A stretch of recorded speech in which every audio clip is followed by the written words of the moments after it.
Police நிலையம் என்று சொன்னாலே பொதுவாகவே எங்களுக்கு இப்படிதான் பிடிக்காது. ஏன்னா குற்றங்களை தடுக்கின்ற ஒரு இடமாகத்தான், அது குற்றவாளிகளை கண்டுபிடிக்கின்ற ஒரு இடமாகத்தான் இந்த போலீஸ் நிலையம் இருப்பதனால், அது குற்றத்தோடு சம்பந்தப்பட்டதால் போலீஸ் நிலையம் என்ற வார்த்தை எங்களுக்கு அதிகமாக பிடிப்பதில்லை. அது ஒரு விடயம். அதிலும் குறிப்பாக தமிழர்களுக்கு போலீஸ் நிலையத்துக்கு செல்வது என்று சொன்னால் அதிலே பல சிரமங்கள், சவால்கள், அநீதிகள் இவையெல்லாம் இழைக்கப்படும், இவையெல்லாம் இருக்கும் என்ற அடிப்படையிலே பல பேர் போலீஸ் நிலையத்துக்கு செல்வதும் இல்லை. அவை போலீஸ் மூலமாக பெற வேண்டிய சேவைகள் பெற்றுக்கொள்வதற்கான தேவைகள் இருந்தும் போலீஸ் நிலையத்தை நாடாத பல பேர் இருந்திருக்கிறார்கள். அது சம்பந்தமான ஒரு தெளிவூட்டலை மக்களுக்கு ஏற்படுத்த வேண்டும் என்பதற்காக இன்றைய தினம் ஒரு சிறப்பு அதிதியை நாங்கள் அழைத்து வந்திருக்கிறோம். உங்களுக்கு இருக்கக்கூடிய சந்தேகங்களை நாங்கள் தெளிவுபடுத்துவதற்காக நீண்ட இடைவேளையிலே இப்பொழுது நீண்ட விடுமுறையிலே இப்பொழுது கடமையாற்றி கொண்டிருக்கின்ற போலீஸ் நிலையத்திலே கடமையாற்றி கொண்டிருக்கின்ற இப்பொழுது நீண்ட இடைவேளை எடுத்துக்கொண்டிருக்கின்ற போலீஸ் இன்ஸ்பெக்டர் ஷங்கர் அவர்கள் எங்களோடு இணைந்திருக்கிறார். வணக்கம். வணக்கம் ராகேஷ். வணக்கம் ஷங்கர் அவர்களே. நீங்கள் கிட்டத்தட்ட 34 வருடமாக போலீஸ் அதிகாரியாக கடமையாற்றுகிறீர்கள். எப்பொழுது ஆரம்பித்தது உங்களுடைய பயணம்? 1990ஆம் ஆண்டு ஜனவரி மாதம் 3ஆம் திகதியில் தான் நான் இந்த சேவையில் சேர்ந்தேன் ராகேஷ். அந்த காலத்தில் நாங்கள் ஒரு 11 சப் இன்ஸ்பெக்டர், 140-150க்கு மேற்பட்ட கான்ஸ்டபிள்ஸ், அப்படி தமிழ் உறுப்பினர்கள் சேவையில் சேர்ந்தோம். அதுதான் நினைக்கிறேன் ஸ்ரீலங்காவில் முதல் முறையாக தமிழர்கள் அதிகமாக போலீஸ் சேவையில் சேர்ந்த ஒரு காலகட்டம். அது இப்போ எந்தெந்த போலீஸ் நிலையங்களை கடமையாற்றிருக்கிறீர்கள்? ஆரம்பத்தில் கண்டியில் பயிற்சி பெற்று கம்பா வந்தேன். கம்பாவிலேருந்து மினுவாங்குடைக்கு வந்தேன். மினுவாங்குடையிலேருந்து நூரலிக்கு சென்றேன். நூரலியிலேருந்து மஸ்கலியிலேருந்து நோட்டன் பீச், லக்ஸப்பான் போஸ்ட் ஓஐசி, திரும்ப நோட்டன் பீச், நோவுட், அடுத்து நூரலியை, அடுத்து வாழைச்சேனை, மட்டக்களப்பு, வாழைச்சேனையிலிருந்து யுத்த காலத்தில் மிகவும் கடுமையான யுத்தம். நாங்கள் போகும்போதே 1000க்கு மேலே எல்டிடி உறுப்பினர்கள் தாக்குறதுக்கு தயாராக இருக்கிறார்கள் என்றார்கள். அப்பொழுது கடமையில் இருந்த எங்களுடைய ஜேஷ்ட போலீஸ் உடவத்தன் இருந்தார். அவருக்கு தான் ட்ரான்ஸ்ஃபர் வந்துச்சு, எங்களுக்கு வரலை. அப்போ அவர் என்ன நீனும் வாரியா அப்படின்னா, உண்மையிலேயே நானும் வல்புலன்னு என் நண்பர் ஒருத்தர் இருந்தார். அவர் 2 பேருமே நாங்களும் வாரோம் அப்படின்னு சொல்லிட்டு தான் போனோம். போயிட்டு திரும்ப அந்த பயிற்சி காலத்தில் முடிஞ்சு திரும்ப நூரலியக்கு வந்தேன். நூரலியை வந்து கேகாவில் போனேன். கேகாலைக்கு பிற்பாடு நானும் பகவந்தில் போனேன். பகவந்தில் அப்புறம் அங்கே இதில் இருந்து என்ன டெல் ஹவுஸ், ஹேட்டனில் இருந்த வாக்கில் திரும்ப ஒரு சின்ன பிரச்சனையில் நான் வேலையை விட்டு போக வேண்டிய சூழ்நிலை வந்துடுச்சு. ஒரு 3 இயர்ஸ் நான் இல்லை ஜாபில். அது ஒரு பெரிய கதை, அதை கதைக்க முடியாது. இது அதன் பிறகு நான் திரும்பியும் ஒரு அரசியல்வாதியோட இருக்க வேண்டிய சூழ்நிலை இருந்துச்சு. அந்த சந்தர்ப்பம் அதில் இருந்துட்டு திரும்ப அதுவும் எனக்கு பிடிக்கவில்லை. நான் திரும்ப வந்து போலீஸில் சேர்ந்து எனக்கு கிடைச்சது குருந்தோட்ட போலீஸில். அதில் கிளம்பு 7ல் இருக்கக்கூடிய கருவாத்தோட்ட போலீஸ் நிலையத்திலே ஒரு இன்ஸ்பெக்டர் போலீஸாக பல பகுதிகளிலே நீங்கள் கடமையாற்றிருக்கிறீர்கள். சப் இன்ஸ்பெக்டராக தான் இருந்தேன் அந்த நேரம். அதுக்கு பிற்பாடு 2019 தான் எனக்கு இன்ஸ்பெக்டராக கிடைச்சி. அந்த இதில் நிறைய அனுபவங்களை பெற்றிருக்கேன். உண்மையிலேயே ஒரு கருவாத்தோட்ட போலீஸில் இருந்தேன்னு சொன்னாக்கா முழு ஸ்ரீலங்காவில் எந்த போலீஸ்லேயும் சேவை செய்யலாம், எதையுமே செய்யலாம். உண்மையிலே அவ்வளோ எல்லா பிரச்சனைகளுக்கும் முகம் கொடுக்கக்கூடிய மிகவும் கடுமையான ஒரு நிலையம் தான் கருவாத்தோட்டம். அங்கே உள்ளவர்களும் கொஞ்சம் கடுமையாக தான் இருப்பாங்க. ஏன்னா எல்லாரையும் அங்கே கேம்பஸில் இருந்து எல்லாமே இருக்குது, எல்லாருமே வாரது அங்கே தான். அப்போ அங்கே நான் நிறைய பிரான்ச்சஸ்களில் ஓசியாக கடமையாட்டிருக்கேன். கடைசியாக crime branch, MO branch, VIP branch, admin branch ஓசியாக இருந்துட்டு 2021 அந்த பாஸ்கு இது மூலயமா எனக்கு டிஐடி டெரரிசம் இன்வெஸ்டிகேஷன் டிவிஷனுக்கு பயங்கரவாதம் மற்றும் தடுப்பு பிரிவுக்கு வர சொல்லியிருந்ததுனால அதுக்கு போனேன். எனக்கு அது கூட போகிறதுக்கு ஒரு இது இருக்கல. எனக்கு அதுக்கு போக முன்னே நான் தெமட்டகுடைக்கு எனக்கு ஒரு ட்ரான்ஸ்ஃபர் ஒன்று வந்துருச்சு. அந்த இருந்து தான் அது போனேன். இப்பொழுது அதை தாண்டி நீங்கள் இப்பொழுது வந்து இன்டர்நேஷ்னல் ஹியூமன் ரைட்ஸ் குளோபல் மிஷனுடைய ஒரு பன்னாட்டு அமைப்பு ஒன்றினுடைய இலங்கையினுடைய பணிப்பாளராக நீங்கள் கடமையாற்றுகிறீர்கள். International human rights global mission. International human rights global mission. ஆமாம், இந்த பன்னாட்டு அமைப்பினுடைய நோக்கம் என்ன? என்ன காரணத்துக்காக இது அமைக்கப்பட்டது? என்ன சேவைகளை நீங்கள் செய்கிறீர்கள்? இது உண்மையாக ராகேஷ், இதுன்ற அமைப்புண்ட அவர் இந்தியா ஒரு யூஎஸ்ஏல இருக்க மாது கிருஷ்ணன் சொல்லி, இங்கே ஸ்ரீலங்காவில் இருக்க மிஸ்டர் அமீர் கான் அவர் தான் இந்த 2 வருஷத்துக்கு முதல்ல இங்கே இதை கொண்டு வந்திருக்கிறாரு. இது ஒரு நல்ல அமைப்பு. இந்த அமைப்பில் டாக்டர்ஸ், இன்ஜினியர்ஸ், போலீஸில் ஒரு டிஐஜி மேடமும் இருக்கிறாங்க. இப்படி நிறைய பேர் நல்ல உறுப்பினர்கள் இதில் எல்லாமே சேவை செய்யும் மக்கள். என்ன சேவை இதில் என்னென்ன அரசாங்கம் ஒன்று எல்லாருமே அரசாங்கத்தினால மக்களுக்கு சேவை செய்ய முடியாது. இருக்கிற பொருளாதார சூழ்நிலைகள் அது இது இருக்கிற இந்த பிரச்சனைகளில் அவங்க வாழ்வாதாரமே மக்களிட ரொம்ப கஷ்டமாக இருக்குது. அது நிறைய இதில் படிக்க முடியாத சிறுவர்கள் இருக்கிறார்கள். வசதியே இல்லை, படிக்க முடியாது. அதே போல் ஊனமிற்றவர்கள் இருக்கிறார்கள். அவங்கள செல்றதுக்கு ஒரு நாற்காலி, அந்த வீல் சேர் கூட இல்லை. இப்படி நிறைய விஷயங்கள், நீர் இல்லாத பிரதேசங்கள் இருக்குது, நீர் தேவை. இப்படியான செயல்பாடுகள் எல்லாம் நிறைய இந்த அமைப்பு மூலம் செஞ்சு கொண்டு போகிறோம் ராகேஷ். இப்போ இந்த அமைப்பின் மூலம் இந்த செயற்பாடுகளை மக்களுக்கு தேவையான சேவைகளை செய்வதுதான் இந்த அமைப்பினுடைய நோக்கமாக இருக்கிறது. அதனுடைய இலங்கை பணிப்பாளராக நீங்கள் இருக்கிறீர்கள்.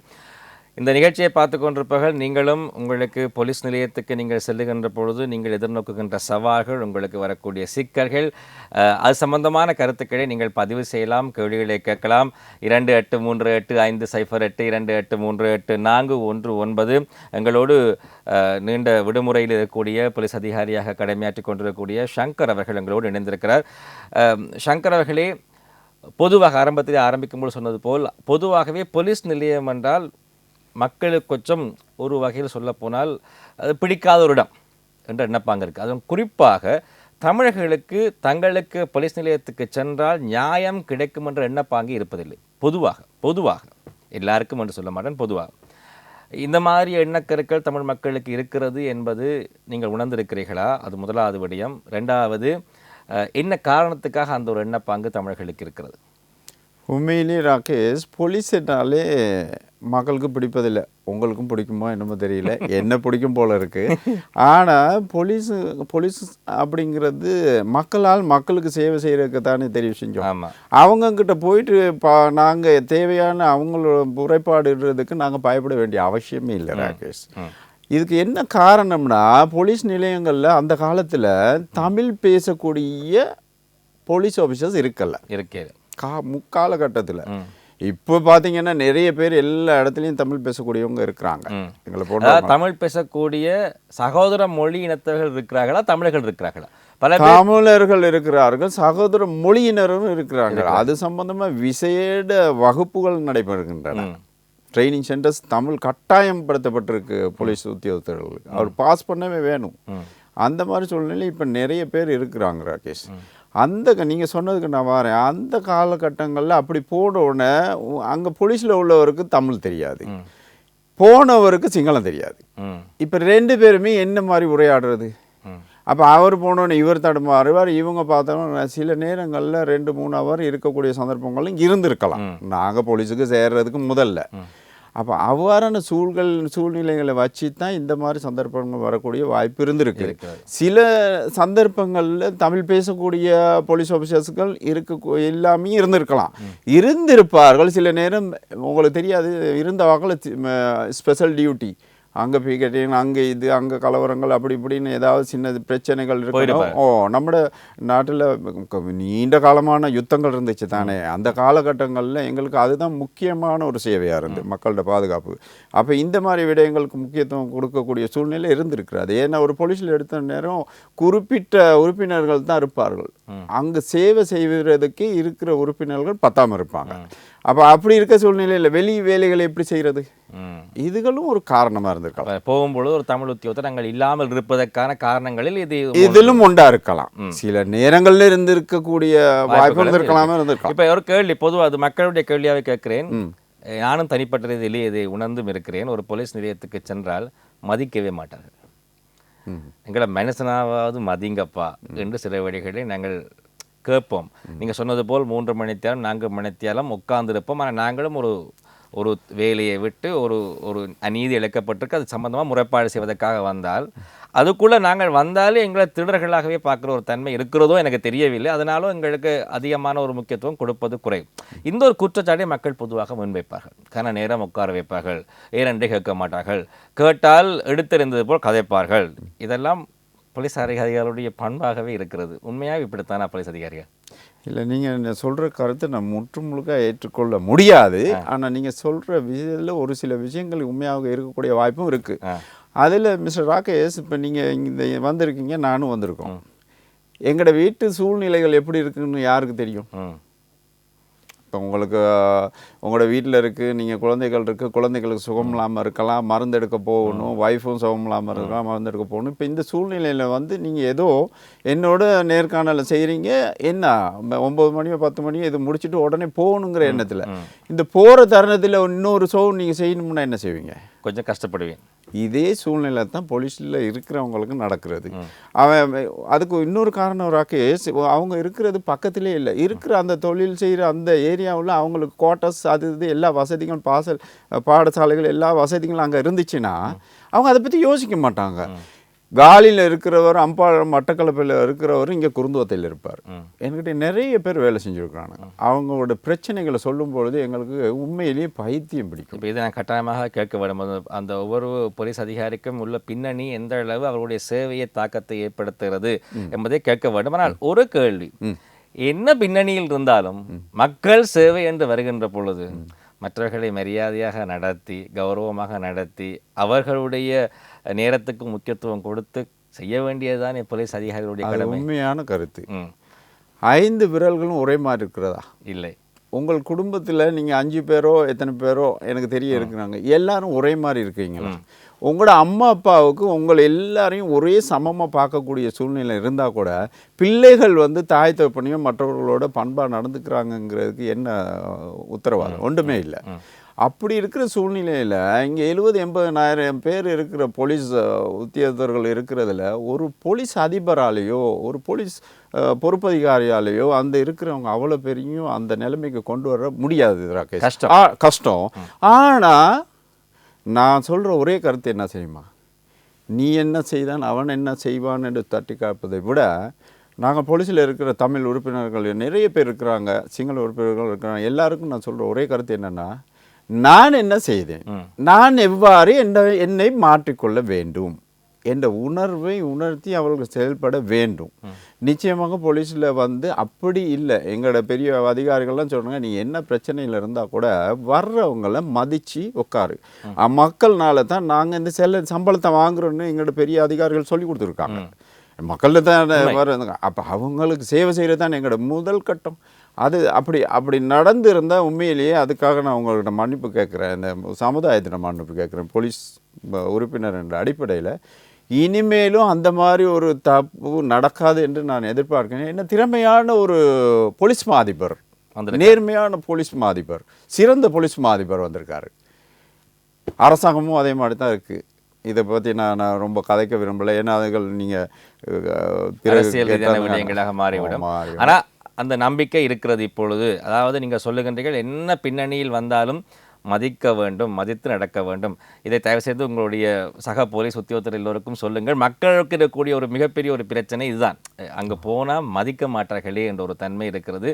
நீங்கள் கௌரவப்படுத்தாவிட்டால் திருப்பி அந்த இடத்துக்கு வருவதற்கு எங்களுக்கு தயக்கம் வருந்தானே என்பது மக்களுடைய ஒரு எண்ணப்பாங்காக இருக்கிறது. இப்படி சில நேரங்களே ஒரு விடயத்துக்கு நாங்கள் போலீஸ் நிலையத்துக்கு போய் அந்த இடத்திலே எங்களுக்கு சரியான வகையிலே எங்களுடைய முறைப்பாடுகள் எடுக்கப்பட்டு அந்த பிரச்சனைக்கான ஒரு தீர்வு அந்த இடத்திலே வழங்கப்படவில்லை, ஒரு நியாயம் நிலைநாட்டப்படவில்லை என்றால் நாங்கள் என்ன செய்யலாம்? உண்மையிலே ராஜேஷ், முதல்ல போயிட்டு போன உடனே ஸ்டேஷனில் போலீஸ் ஓய்சியை காண மாட்டாங்களே, அங்கே வரவேற்பு நிலைதாரிப்பாங்க, என்ன சப்ஜெக்ட்டுக்கு என்ன சம்பந்தமான முறைப்பாடுக்கு வந்திருக்காங்களோ அந்த பிரிவுக்கு அனுப்புவாங்க. அதுக்குன்னு ஒரு பொறுப்பு அதிகாரி இருப்பார். அவர் இருக்கக்கூடிய சந்தர்ப்பமும் இருக்கும், இல்லாத சந்தர்ப்பமும் இருக்கும். அந்த நேரத்தில் அவங்கள மதித்து அந்த செயல்பாட்டுக்கு உள்ள இதை செய்யலைன்னு சொன்னால் அவங்க உடனே வந்து அந்த நிலைய பொறுப்பு அதிகாரியிடம் அவங்க முறைப்பாடலாம். அவர்கிட்டையும் அது சரியான முறையில் இல்லைன்னா அதுக்கு மேல் அதிகாரி இருக்கிறார், ஏஎஸ்பி இருக்கிறார், அவர்கிட்டையும் நடக்கல எஸ்பிங்கன்னா டிஐஜி, சிஐஜிங்கெல்லாம் சீனியர் டிஐஜி.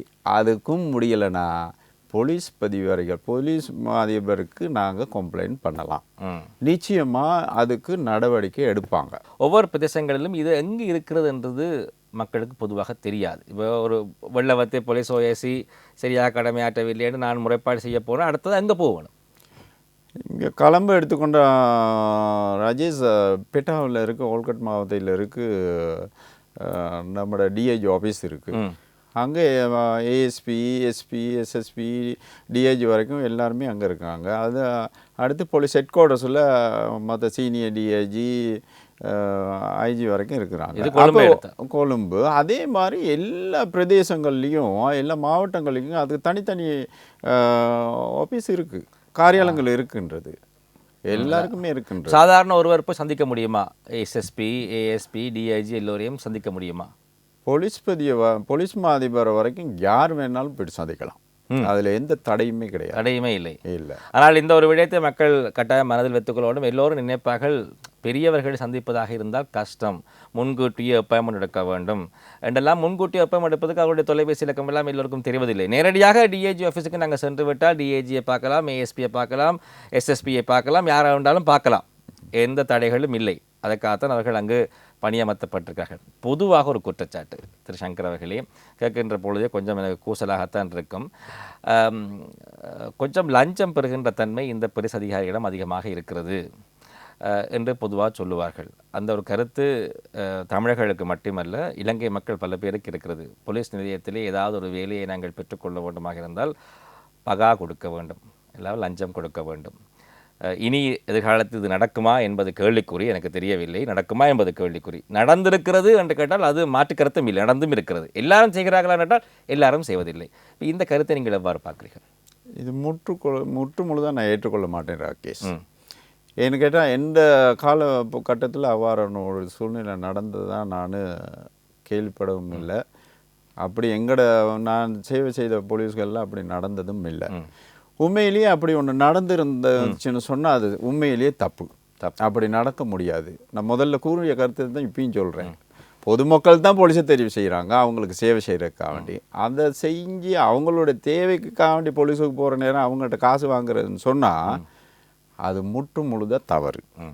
அப்படி ஒரு தவறு செஞ்சாங்க அப்படின்னு சொன்னால் அது அவங்க அப்படி ஒன்று செய்கிறதுக்கு ரைட்ஸே இல்லை. அது அப்படிப்பட்ட இதுகளை போலீஸில் மேலதிகாரிகளுக்கு நாங்கள் முறைப்பாடு செய்யலாம். செஞ்சால் உடனடியாக நடவடிக்கை எடுப்பாங்க. இப்பொழுது நான் செய்கிற சேவை காலத்து ஜாயின் பண்ணதுலேருந்து இது வரைக்கும் உள்ள அதிகாரிகளை யாரையும் குற்றம் சொல்கிறதுக்கு இல்லை. அவை லஞ்சம் எடுப்பவர்கள் என்று சொல்கிறது பொதுவான கருத்து. இருக்கலாம், ஒரு சிலர் செய்திருக்கலாம், அது எல்லாரையும் குறிப்பிட முடியாது. எல்லாருமே நல்ல நான் 100க்கு 100 சொல்ல வரல. சில சந்தர்ப்பங்கள்ல அப்படி சூழ்நிலை. ஆனால் இதுக்கு யார் காரணம்? கொடுக்கிற மக்கள். நீங்க தான் அந்த வேலையை செய்கிறீங்க. நீங்க ஒரு வேலையை இலகுவாக செஞ்சு கொள்றதுக்காக வேண்டி நீங்க போயிட்டு அவங்கள அதில் லஞ்சத்தை கொடுத்து நீங்க உடனே அதை செஞ்சு முடிச்சுக்கிட்டு போகணுன்னு. நீங்க சட்டத்தை மதிச்சா, நீங்கள் உதாரணத்துக்கு சொல்கிறீங்க, நீங்கள் இங்கேருந்து போகிறீங்க, அம்பாறையோ ஜெஃப்னாவோ போகிறீங்க. போகிற நேரம் இடையில் நான் யாழ்ப்பாணத்துலேயே வச்சுட்டு உங்களை டிராஃபிக்கில் ஓவர்டேக் பண்ணுற நேரம் தப்பாக போயிட்டீங்க, பிடிச்சிட்டாங்க. அன்றைக்கு சாட்டர்டேயோ சண்டேன்னு வச்சுக்கொள்வோமே, இல்லாட்டி போயிடே உங்களுக்கு ஒரு ஸ்பாட் பாயிண்ட் ஒன்று கொடுத்துட்டாங்க. இப்போ இந்த கொடுக்க முதல்ல உங்களுக்கு தெரியும், நீங்கள் தான் உங்களுக்கும் சட்டம் தெரியும். கொடுத்தோன்னா நீங்கள் என்ன நினைக்கிறீங்க, இந்த ஸ்பாட் பாயிண்ட் இன்றைக்கி சண்டே கட்ட முடியாது, அதை போஸ்ட் ஆஃபீஸில் கட்டணும், போஸ்ட் ஆஃபீஸ் மூடி, இதை எப்படியாவது இது பண்ணி கட்டி எடுக்கிறதுக்கு மண்டே ஆகும். அப்போ நான் இன்னொரு நாள் இருக்கணும், இருந்துட்டு தான் போகணும், எனக்கு முடிய அடுத்த நாள் ஷோ இருக்குது இது அப்படின்னு நினச்சிட்டு நீங்கள் என்ன செய்கிறீங்க, என்ன சரி செஞ்சுட்டு அவருக்கு எவ்வளோ சரி கொடுத்துட்டு, ஆனால் ஃபைன் 1000 ரூபா தான், நீங்கள் 2000 ரூபா சரி அவருக்கு கொடுத்துட்டு போ அப்படின்னு சொல்லி யாராவது இருக்காங்க. உங்களோட போகிற ஒருத்தர், நீங்கள் அந்த எண்ணம் இல்லாமல் இருந்தால் கூட இன்னொருத்தர் சொல்லுவார் இப்படி செஞ்சால் சரி போலீஸில் எப்படின்னு. அப்போ அவர் போயிட்டு அந்த போலீஸில் உள்ள இருக்கிற ஒரு 2 பேர் இருந்தால் அவர் ஒருத்தர் வேணாங்குவார், இன்னொருத்தர் அதுக்கு அவருடைய சூழ்நிலை அப்படி இருக்கலாம். இப்போதைக்கு ஒரு 100 ரூபா கூட பாக்கெட்டில் இல்லாத சந்தர்ப்பங்கள் நிறைய போலீஸ் ஆஃபீஸர்ஸ்கிட்ட அப்படி இருக்குது. அதுக்கு நான் நீங்கள் பின்னுக்கு நான் அதை கதைக்கிறதுக்கு நான் வரேன். அந்த நேரத்தில் அவர் என்ன பார்ப்பார், சரிடா அடே இதுதானே பரவாயில்ல அப்படின்னு எடு அப்படின்னு சொல்லி எடுக்கக்கூடிய சந்தர்ப்பங்கள் இருந்திருக்கலாம். ரெண்டு பக்கமும் இதை பிரச்சனை. அதுக்கு காரணம் எடுக்கிறவரும் தப்பு, நான் தப்பு இல்லைன்னு சொல்ல, அது முழுதாக தப்பு. முதல்ல கொடுக்குறவர் தானே தப்பு. கொடுக்க வர நாங்கள் அரெஸ்ட் பண்ணுறதுக்கு தப்பு இருக்குது, சட்டத்தில் இடம் இருக்குது. அப்போ அந்த மாதிரி செயல்களுக்கு நாங்கள் போகணும். இப்போ உண்மையிலேயே இந்த நாட்டில் இப்போ உள்ள ஜனாதிபதி, பிரைம் மினிஸ்டர், இப்போ உள்ள அரசியல் திட்டங்கள் எல்லாத்தையும் பார்த்தாக்க உண்மையிலேயே நானும் என்னை பொறுத்தவரை பொதுவாக நான் சொல்லுவேன் என்னன்னு கேட்டால், நானும் உண்மையிலேயே இந்த அரசியல் இதுக்கு நான் முழுக்க இறங்கியிருக்கிறேன். நான் ஏன் நேர்மையாங்கிறாங்க எல்லாரும். இந்த முறை எலெக்ஷனில் பார்த்தீங்கன்னா பார்ப்போம், கவர்மெண்ட் ஆஃபீஸர்ஸ் எப்படி ஓட்டு போட்டிருக்கிறாங்க. எதுக்காக போடுறாங்க? என்ன நேர்மையாக செயல்படணுங்கிற ஒரு எண்ணத்துக்காக. அதே அந்த பொதுவாகவே போலீஸுக்கு நிலையத்திலே வேலை செய்பவர்களுக்கும் நேர்மையாக இருக்க வேண்டும் என்ற ஆசை அடிமனதுக்குள்ளே இருக்கிறது. ஆனால் சந்தர்ப்ப சூழ்நிலைகள் சில வழிகளில் அவர்களை நேர்மையாக செய்ய விடுவதில்லை. விட்டிருக்கலாம், அந்த மாதிரி அமைந்திருக்கலாம். இப்போ நீங்கள் சொன்னீங்களா ஆரம்பத்திலே, மக்கள் நாங்கள் சில வழிகள் லஞ்சம் கொடுக்க ஒரு விடயத்தை இலகுவாக பெற்றுக்கொள்வதற்காக அல்லது அந்த செலவுகளிலிருந்து தவித்துக் கொள்வதற்காக லஞ்சம் கொடுக்க நாங்கள் முயற்சிக்கின்ற பொழுது அதை சந்தர்ப்பமாக பயன்படுத்தி அந்த தேவை இருக்கின்ற போலீஸ் அதிகாரிகள் பெற்றுக்கொள்கிறார்கள். ரெண்டுமே பிழை. அதை நான் முற்றுமுழுதாக ஏற்றுக்கொள்கிறேன். இப்போ இந்த போலீஸ் அதிகாரிகளுக்கு வருவோம். நீங்கள் ஆரம்பத்தில் சொன்னீர்கள், இந்த போலீஸ் அதிகாரிகள் ஒவ்வொருவரும் ஒவ்வொரு பிரச்சனைகளுக்கு உள்ளாகி இருக்கிறார்கள். அதையும் கொஞ்சம் நாங்கள் தெரிந்து கொள்ள வேண்டும். என்றால் நாங்கள் எப்பொழுதுமே ஒரு பக்கம் சாடிக்கொண்டே இருப்போம், போலீஸ் அதிகாரிகள் சாடிக்கொண்டே இருப்போம். உண்மையாகவே போலீஸ் அதிகாரிகள் இந்த வீதி போக்குவரத்திலே ஈடுபடுகிற போலீஸ் அதிகாரிகள் பெரும்பாலும் பிழை விடுபவர்களாகவே மக்களுடைய கண்ணுக்கு படுகிறார்கள். ஒன்று, நீங்கள் சொன்னது போல் நாங்கள் பிழை விட்டு லஞ்சம் கொடுத்து அதை நாங்கள் சமாளிக்க பார்த்து அவர் அதை லஞ்சத்தை பெற்றுக்கொள்ளுகிறார். இரண்டாவது, தவறு செய்யாமல் சில வழிகளே பிடிக்கிறார். கணக்க ஃபேஸ்புக் லைவ் எல்லாம் நாங்கள் பார்த்துருக்கிறோம். ஒரு காரணம் சொல்லாமல் எல்லாம் பிடிப்பார் என்றால் அவருக்கு ஒரு அப்படி நினைப்பார்கள் மக்கள். போலீஸுக்கு ஒரு தேவை இருக்கிறது, ஒரு 5000 அன்றைக்கு சம்பாதிக்க வேண்டும், சும்மா போகிறவர் யாரையா பிடிச்சா தானே சரி என்ற ஒரு கருத்து பொதுவாக மக்கள் சொல்லுகிறார்கள். இப்படி போலீஸ் அதிகாரிகள் செய்கிறார்களா? எனக்குன்னா உண்மையாக அப்படி செய்வார்கள் என்ற நம்பிக்கை இல்லை ராகேஷ். சில நேரங்களில் நீங்கள் சொல்கிறதுல உண்மை இருக்கா அப்படிங்கிறது எனக்கு தெரியாது. அப்படி செய்வார்கள் என்றால் அது முழுக்க தப்பு. அப்படி செய்யக்கூடிய ரைட்ஸ் யாருக்குமே இல்லை. போலீஸ் அதிகாரிகளுக்கு காசு வாங்கக்கூடிய சந்தர்ப்பம் எப்பயுமே கிடையாது. எந்த உயர் அதிகாரிகளும் அப்படி சொல்லியும் இல்லை. இப்போ சில நேரங்களில் போலீஸில் போகும்பொழுது நியாயம் இல்லாமல் எழுதுவார்கள். அதாவது பிழை விடவில்லை என்று எங்களுக்கு தெரியுது. நான் பிழை விடவில்லை என்றது சொன்னால், நீங்கள் பிழை விட்டிருக்கிறீர்கள் என்று எனக்கு நீங்கள் ஒரு போலீஸ் அதிகாரி சொன்னால் இந்த இடத்துல தர்க்கம் வருகிறது. நான் சொல்கிறேன், நான் அந்த டபுள் லைனை தாண்டவில்லை, சரியாத்தான் வந்தேன், ஆனால் நீங்கள் சொல்கிறீங்க தாண்டினேன். இப்போ இந்த இடத்துல யார் சொல்வது உண்மையாக இருக்கு? உண்மையிலேயே ராகேஷ், இப்போ நீங்கள் சொல்கிறதும் தப்புன்னு நான் சொல்ல இயலாது, அவர் செஞ்சதும் தப்புன்னு சொல்ல முடியாது. அந்த சந்தர்ப்பத்தை வச்சு தான் நாங்கள் சரியாக சொல்லலாம். இப்போ உள்ள சூழ்நிலையில் சில நேரம் நீங்கள் சொல்கிற மாதிரியும் நடந்திருக்கக்கூடிய வாய்ப்பும் இருந்திருக்கலாம். அவர் சொல்கிற மாதிரி அது சரியாகவும் நடந்துக்கலாம். இப்போ அந்த மாதிரி ஒரு சந்தர்ப்பம் நடந்தால் உடனே எல்லா இடமும் பார்த்தீங்கன்னு சொன்னால் இருக்கிற இடங்களில் சிசிடிவி இருக்குது. நாங்கள் அது சம்பந்தமாக போயிட்டு உயர் அதிகாரிகள் முறைப்பாடு செய்யலாம். முறைப்பாடு செய்து நம்ம தகுந்த ஆதாரங்களோட நாங்கள் நிரூபிக்கலாம். நிறைய பார்த்தீங்கன்னா ஃபோனில் வீடியோ பண்ணுவாங்க.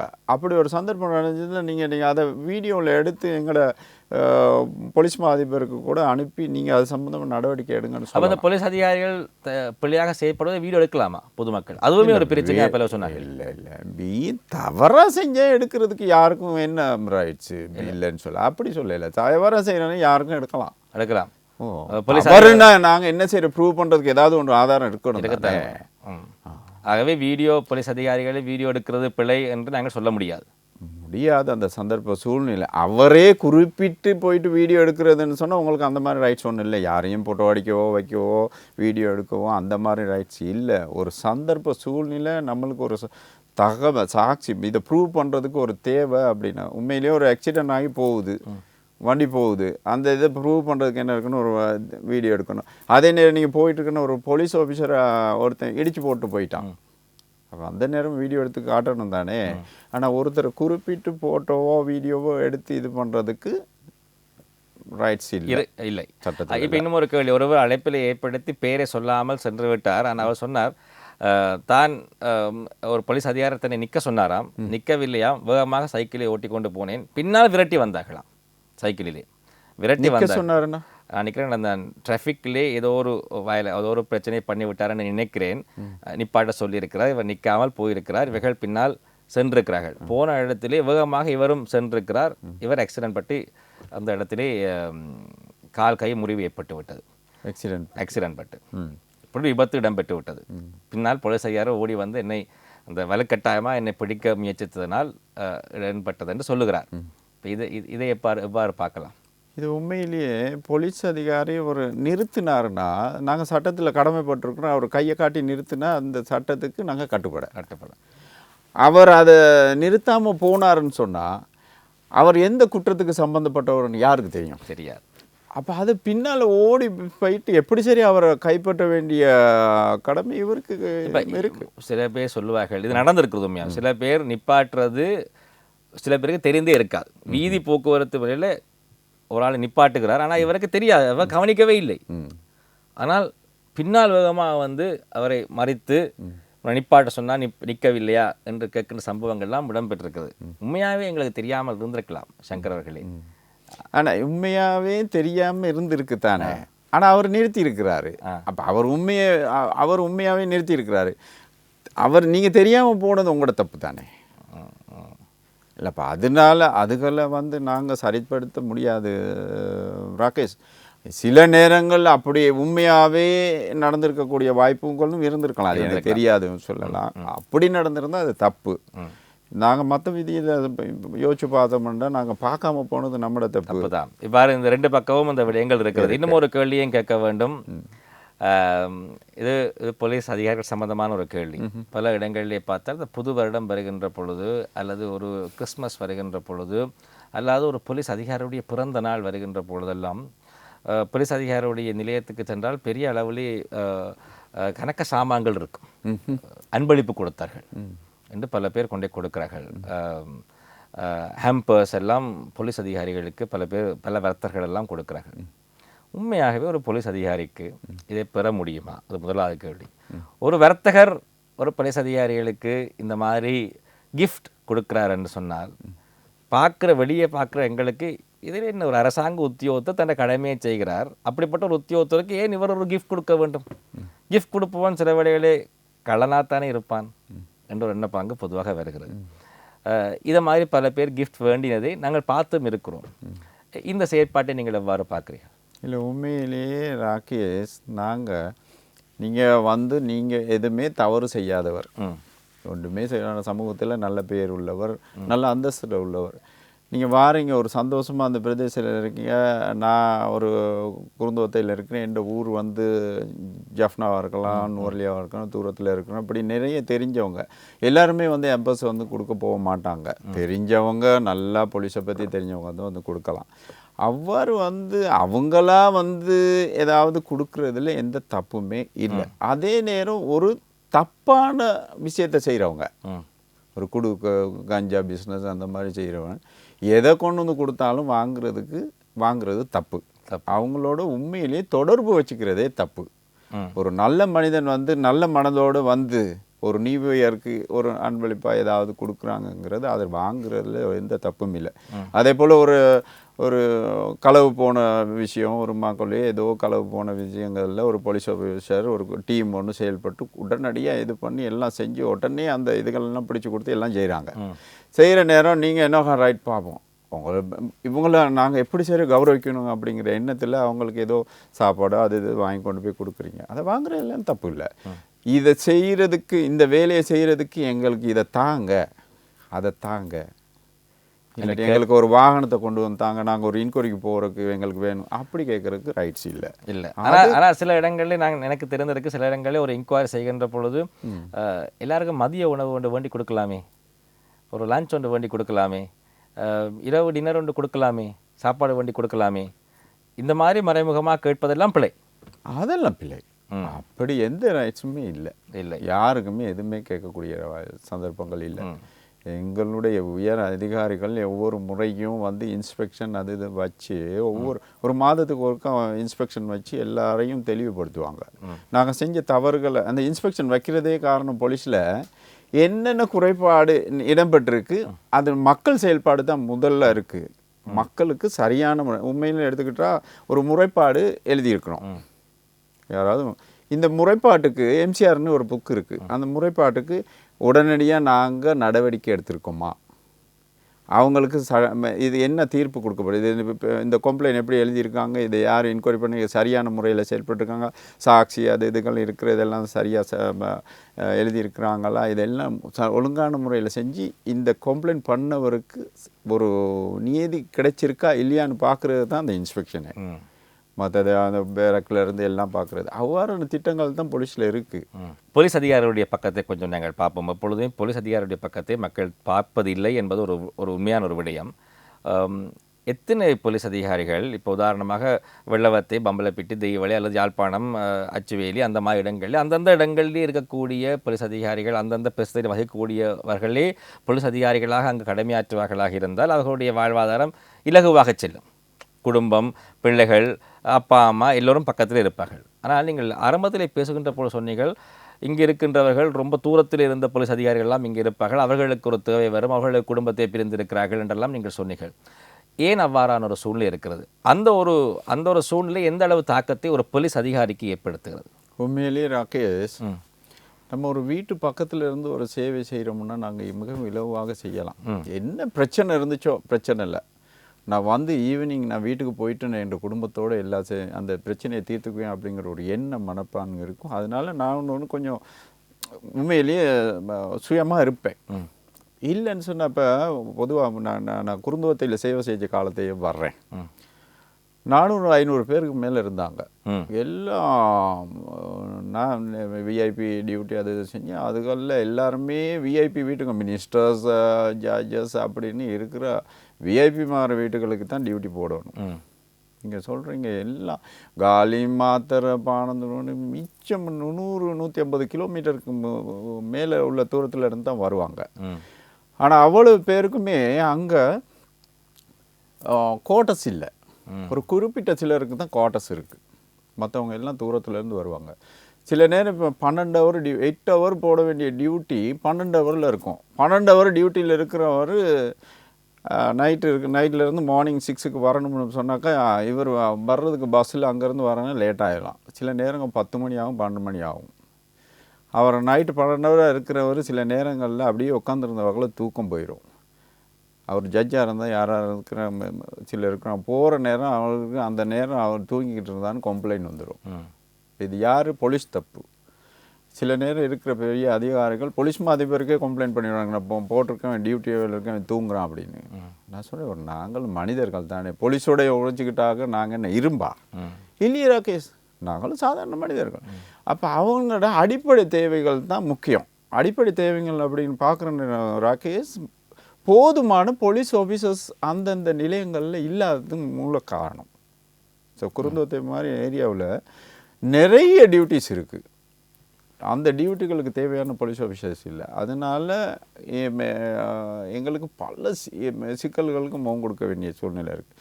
அப்போ அந்த மாதிரி ஏரியாக்களில் இருக்கிற நேரம் உண்மையிலே பார்த்திங்கன்னா காலி, மாத்திரை, பானந்துடன் உள்ளவங்கள இல்லாமல் கொழும்பு பிரதேசத்தில் சேவை செய்யக்கூடியவங்க பார்த்திங்கன்னா யாழ்ப்பாணம், மட்டக்களப்பு உண்மையிலேயே விருப்பம் அல்ல அங்கே செய்கிறது.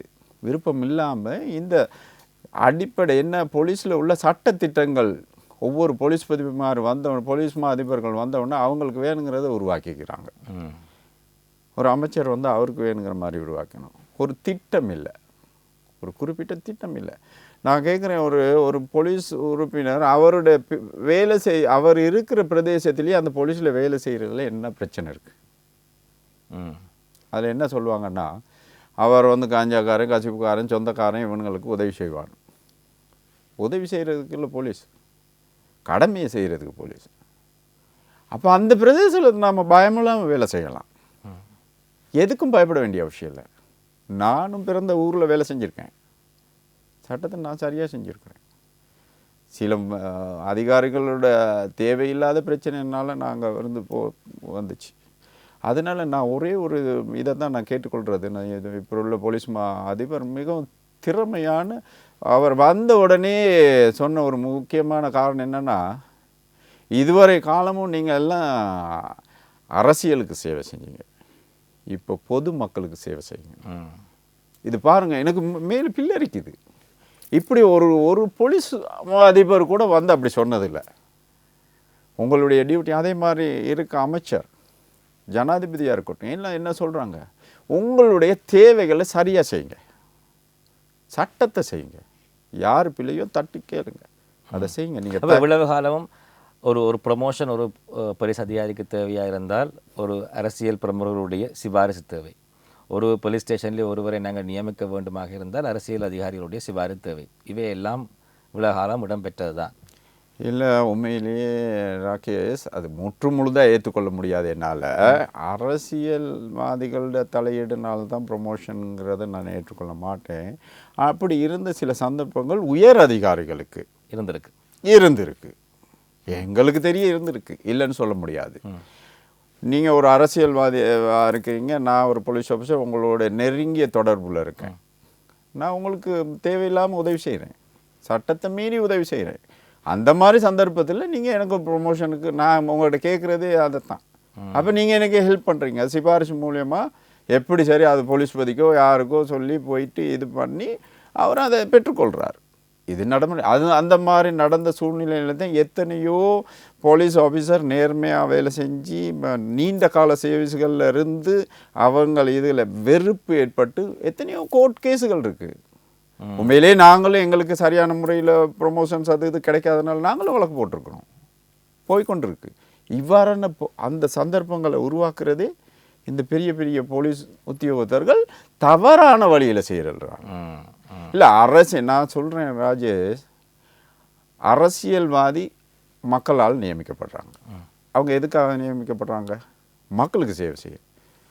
அவங்க நீங்கள் சொன்னாக்கா ஒன்றுமே வாகனம் இருக்காது, ஒன்றும் இருக்காது, வர்றாங்க அரசியலுக்கு வராங்க. அரசியலுக்கு வந்த உடனே அதுக்கு பிற்பாடு தான் பார்த்தீங்கன்னா பக்கம் பெஞ்சில் போகிறாங்க, அதில் போகிறாங்க, காரில் போகிறாங்க. இவங்களுக்கு எப்படி காசு வந்துச்சு, என்ன வந்துச்சு என்னன்னே தெரியாது. அந்த ஓட்டு போட்ட மக்களையே திருப்பி பார்க்குறது இல்லை. அதே மாதிரி போலீஸ் ஆஃபீஸரும் வந்திருக்கலாம். நீங்கள் என்ன வேணுனாலும் தேடி பாருங்கள், நான் எப்படி வந்தேன்.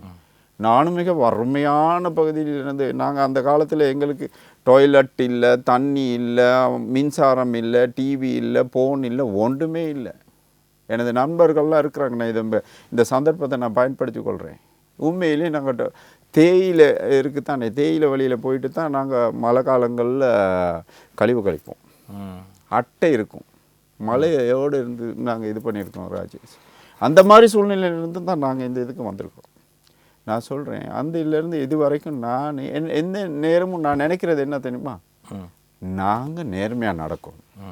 என்னோட இருந்த உத்தியோகத்தர்கள் கூட நான் எந்த நேரமும் சொல்கிறேன், நேர்மையாக நட, சட்டத்தை மதித்து நட, பெரியவங்களுக்கு மதிப்பு கொடு, தவறான இதுகளுக்கு மதிப்பு கொடுக்க வேண்டிய அவசியம் இல்லை. எதிர்த்து நின்றுருக்கேன் நான், பெரியவங்களை எதிர்த்து நின்று ஒரு சில சந்தர்ப்பங்களில் நான் தொழிலை போட்டுட்டே வந்திருக்கேன். அந்த நேரம் இப்போ இருக்கிற அதிகாரிகள் இருக்கிறாங்க, என்னோட ஓஐசி, ஏஎஸ்பி, எஸ்எஸ்பின்னு என்னோட இருந்தாங்க. ஒரு பெரிய அதிகாரி என்னோட அவ்வளோ ஃபைட் பண்ணி என்னை விடமாட்டம் ஒன்றே செஞ்சார். அந்த மாதிரி சூழ்நிலைகள் இருக்குது. ஆகவே அரசியல்வாதிக்கு அடிபணிய வேண்டிய தேவையே இல்லை. அரசியல்வாதியோட ஜொப்பை செய்யணும், மக்களுக்கு சேவை செய்கிறது செய்யணும். போலீஸ் ஆஃபீஸர்னால் முதுக நிறுத்தி கொண்டு போலீஸ்காரங்கிறத அரசியல்வாதிக போயிட்டு இப்படி குனிஞ்சு விழுந்துக்கிட்டு இது பண்ண, அவரோட மினிஸ்டர்னால் ஒரு செல்விட்டு அடித்து ஏதாவது செய்கிறது அது சரி, அந்த சட்டத்தில் உள்ளபடி செய்கிறாங்க. அதுக்கு மீறி அவரை போயிட்டு கும்பிட்டு விடணும்னு அவசியம் இல்லை. அது ஜனாதிபதியாக இருக்கலாம், பிரைம் மினிஸ்டராக இருக்கலாம், இருக்கிற அமைச்சர்களாக இருக்கலாம். நாங்கள் சட்டத்தை சரியாக செஞ்சோம்னா நாங்கள் ஜனாதிபதி எங்களை மதிப்பார். சங்கர் அவர்களே, இப்பொழுது ஒரு போலீஸ் நிலையத்துக்கு பல பேர் வீட்டிலே களவெடுத்திருந்தால் யாராவது, அல்லது பக்கத்து வீட்டுக்காரர்களோடு சண்டை பிடித்திருந்தால், அல்லது ஏதேனும் ஒரு வகையிலே அநியாயம் தங்களுக்கு இடம்பெற்றிருக்கிறது, இதை முறைப்பாடு செய்ய வேண்டும், இருந்தாலும் போய் பிரயோசனம் இல்லை போலீஸ் நிலையத்துக்கு என்ற எண்ணப்பாங்கோடு பல பேர் போலீஸ் நிலையத்துக்கு போவதில்லை. மக்களுடைய மனதில் எவ்வாறான மாற்றம் உருவாக வேண்டும், என்ன அடிப்படையில்? இப்போ ஏன்னா பல பேர் போலீஸ் நிலையத்துக்கு போகாதது மூலமாக பாதிக்கப்படுபவர்கள் மக்கள் தான். அவர்கள் தான் அந்த சேவையை பெற்றுக்கொள்ளவில்லை, அதனால் அவர்கள் தான் பாதிக்கப்படுகிறார்கள். அந்த மனநிலையிலிருந்து மக்கள் மாறி எந்த சிந்தனையோடு போலீஸ் ஸ்டேஷனுக்கு போக வேண்டும்? உங்களுடைய ஒரு போலீஸ் அதிகாரியாக நீங்கள் மக்கள் பக்கம் இருந்து எதை எதை நீங்கள் சொல்லுவீர்கள், எவ்வாறு சொல்லுவீர்கள்?